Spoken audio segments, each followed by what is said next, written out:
नमस्कार मित्रांनो, स्वागत आहे तुमचं अभ्यास किडा या यूट्यूब चॅनलमध्ये. मित्रांनो, 22 डिसेंबर रोजी महसूल विभागाने तलाठी भरतीविषयी एक महत्त्वाची अपडेट दिलेली आहे. तर ती अपडेट काय म्हणते चला आपण बघूया. तर ह्या अपडेटनुसार त्यांनी 146 प्रश्नांमधील 5 प्रश्नांचे पर्याय नव्याने दुरुस्त करण्यात आले आहेत. म्हणजे 146 प्रश्न असे होते की त्यांनी ॲन्सर चेंज केले होते. तर त्या 146 पैकी पुन्हा 5 प्रश्नांची उत्तरं त्यांनी बदललेली आहेत. तसेच त्यांनी 2 प्रश्नांचे संपूर्ण गुण त्या सत्रातील विद्यार्थ्यांना देण्याचा निर्णय घेण्यात आलेला आहे.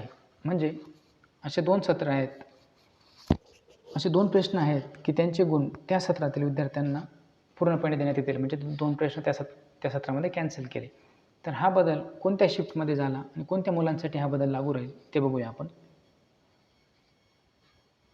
तर हे बघा, 17 ऑगस्टची शिफ्ट 3 तिसऱ्या शिफ्टमध्ये एका प्रश्नामध्ये बदल झालेला आहे. तसेच 18 ऑगस्टची पहिली शिफ्ट प्रश्नामध्ये बदल, उत्तरामध्ये बदल.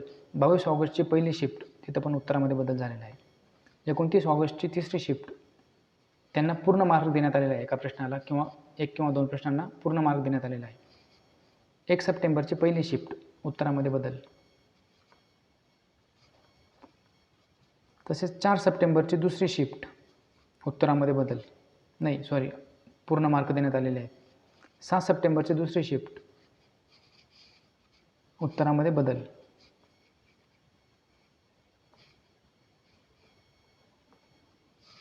याप्रमाणे जेवढे हायलाईट केलेले शिफ्ट होते त्यांच्यात चेंज झालेले आहे. आणि बाकीच्या शिफ्टचं काय तर बाकीच्या शिफ्टमध्ये कोणताही बदल झालेला नाही. तर त्यांचा आधी दुसऱ्या आन्सर कीमध्ये ज्याप्रमाणे तुमचा स्कोर होतो त्याप्रमाणेच राहील. फक्त ह्या ज्या शिफ्ट हायलाईट केलेल्या आहेत त्यांच्यात तो बदल झालेला आहे. तर सगळेच तुम्ही तुमच्या प्रोफाईलमध्ये जाऊन तुमचे आन्सर की पुन्हा डाउनलोड करून पुन्हा चेक करू शकता की तुमच्या याच्यात काही बदल झालेला आहे की नाही. याच्यावरून ह्या कालच्या नोटीसवरून मित्रांनो एक असं लक्षात येते की महसूल विभाग तलाठी भरतीविषयी काही ना काहीतरी प्रक्रिया चालू आहे आणि आपला निकाल आता लवकरच लागू शकतो. कारण की ही जी अपडेट आहे, या अपडेटचा अर्थ असा आहे की आपली जी भरती प्रक्रिया ती शेवटच्या टप्प्यात आलेली आहे आणि निकाल लवकरात लवकर लागण्यात येईल. म्हणून मुलांनो, ही आपल्यासाठी आनंदाची गोष्ट आहे. चला, निकाल कधी लागतो याची आपण वाट बघतच आहोत. धन्यवाद.